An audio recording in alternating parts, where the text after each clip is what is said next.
Bring it on! Hello! You know how to do a roundabout? Clearly, the answer is no. It's kind of a grumbly grumble.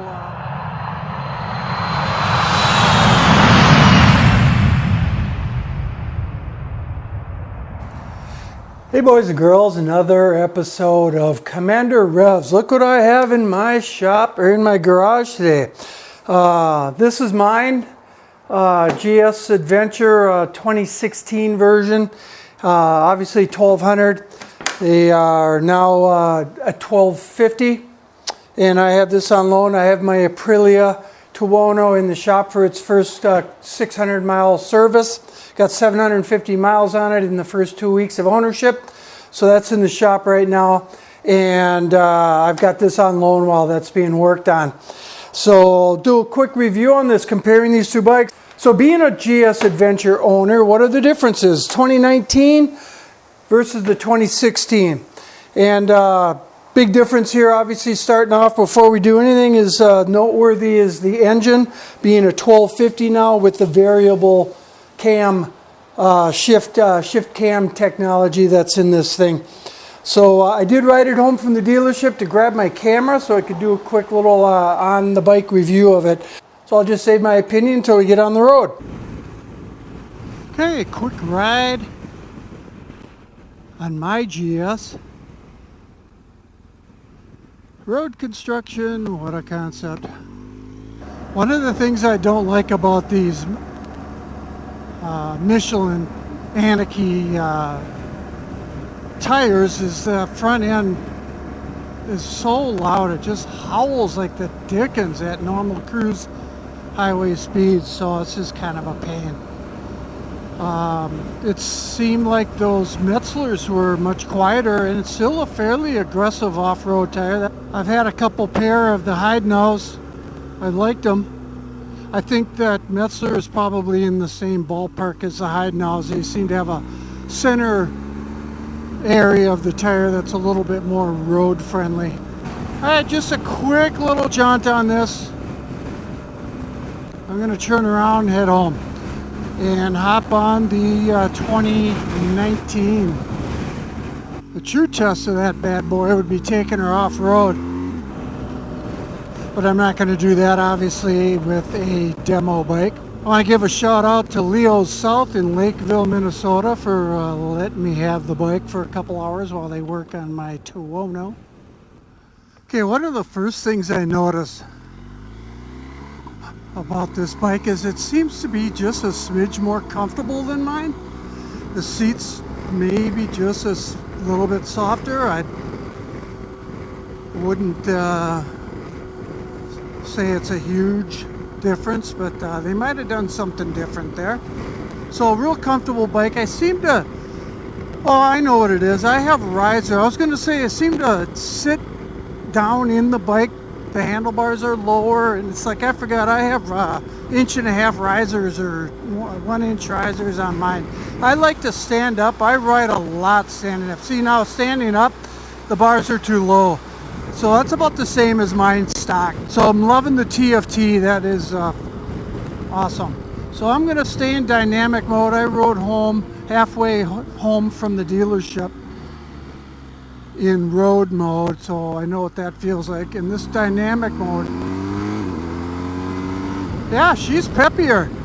It's 12. It's 50 cc. I'd have to look it up. I'll look the numbers up, put it on the screen. The actual increase in cc's on here, and that shift cam technology is supposed to make for a torquier, smoother, and definitely more fuel efficient engine. But yeah, it's smooth. I think it does run a little smoother than mine. Possibly it's when you're on the throttle. Funny enough, though, when you're off the throttle, I get a little bit of a vibe that I don't have on mine. I'm guessing it's that cam technology on this thing. But just steady as she goes. Cruise speed here, smooth as silk. Probably you maybe just a couple percent smoother than 1200. When you're on the throttle, lugging a little, about the same. Let's drop down to 4. Again, smoothness about the same, but a smidge peppier.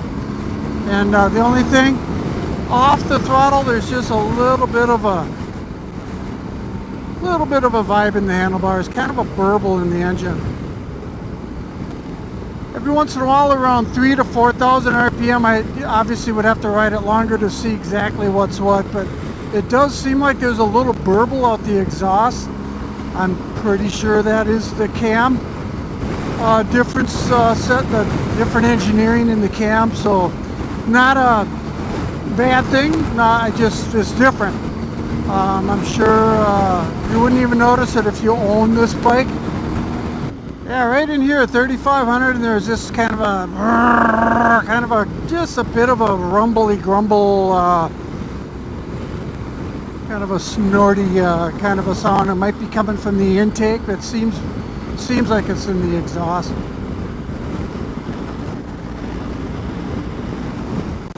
Same windshield, same setup there. I think this bike is pretty much the same. The TFT and the new engine.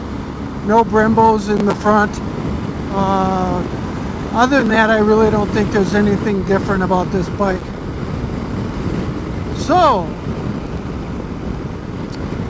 is it worth dropping the difference that might trade in? Not that I'm in the market for another bike. just snagged that Tuono, so absolutely not.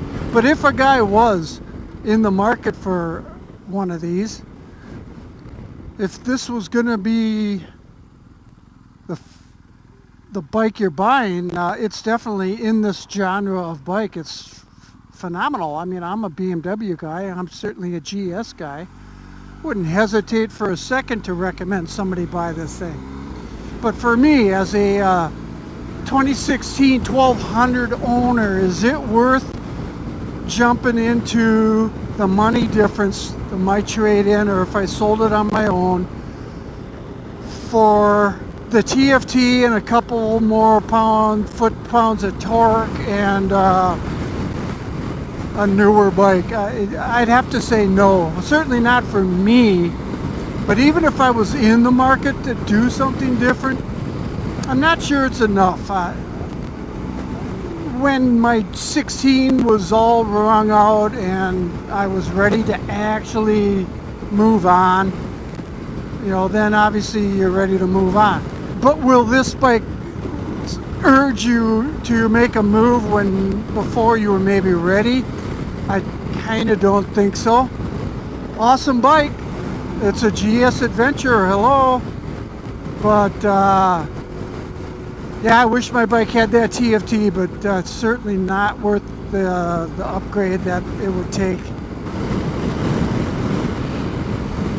Yeah, that engine does have a little more pull to it, and certainly would be a blast having a little bit more grunt. But I got that Tuono. That's where I do all my hooligan activity.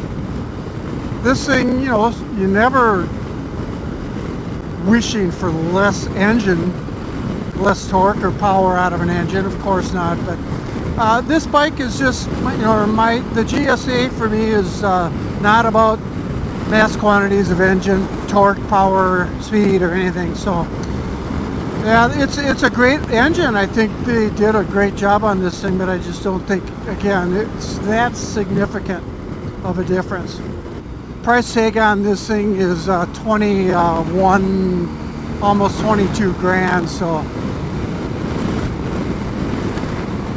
they don't give these things away. I'm 6'1.5", maybe 6'1" now that I've shrunk a little as an old geezer, but I'm riding pretty much above this. I have the extra windshield spoiler up there that kind of directs the air a little bit more up and over your head.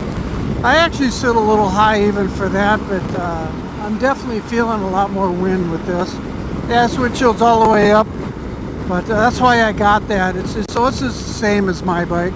The quick shifter is about the same as mine. I don't really notice anything different in that compared to the 16, so I think probably the transmission and the gearing and the quick shifter are all pretty much exactly what you had on the previous water cooled. I think the first iteration of when the water cooled Boxer came out, they put the quick shifter on it, and I think the second or third year into their quick shifter offering, I think they did make some improvements. I know the first year for sure was just a little bit more clunky and mechanical feeling. The later iterations of this Boxer engine's quick shifter definitely did improve. So from 16 to this, I think that's the same. So the heated grips on. 60 degrees, it's not terribly cold, but just thought I'd give the heated grips a whirl. Okay, playing around with this TFT a little bit. So now here's where your whiz wheel works, which is nice. For the whiz wheel only works for the nav on the non-TFT version.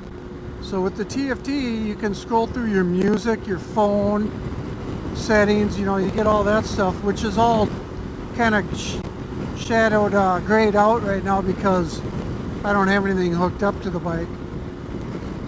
So a lot of stuff that is kind of hard to see on the old display is really nicely digitally or pictorially displayed now. So you can scroll through all kinds of strip stuff. So it's just so much easier to see that information now compared to the old little analog screen that the previous iterations of the GSA had.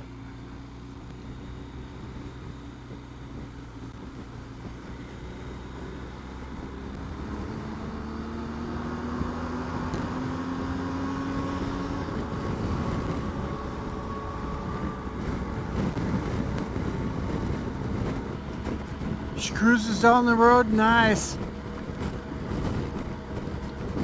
Like I said, nobody behind me. Wow, there is nothing lacking in those BMW front brakes as opposed to the Brembos. So I'm sure they know what they're doing to take the Brembos off. The BMW is certainly not going to screw that up and put an inferior brake on there. So yeah, they did well. The rear brake actually really pretty good too. Not stellar, but none of them are.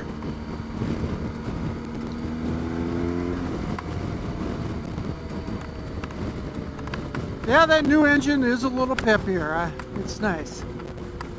Not gonna turn down more horsepower, more torque, more displacement. Bring it on! If a guy's got the money to play,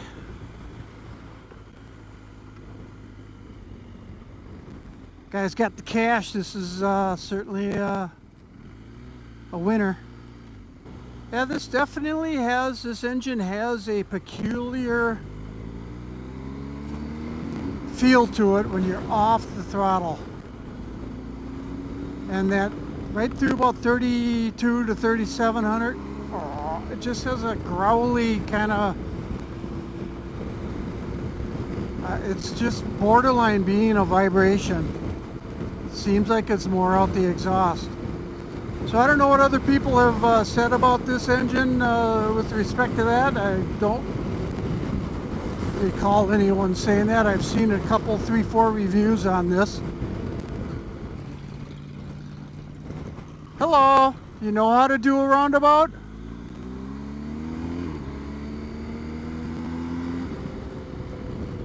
Clearly the answer is no. Hey, the front tire of these Metzlers do make a little noise too, but just not anywhere near as loud as and howly as my Michelins are. I would accept and the Heidenau's weren't exactly whisper quiet either. I think these are probably about the same as the Heidenau's. So yeah, I might try a set of these when I'm ready for tires. I had a couple sets of hide nows now, so I'd give these a whirl. So I do like the tires on this bike, so that's a good deal if you want to do some off-roading.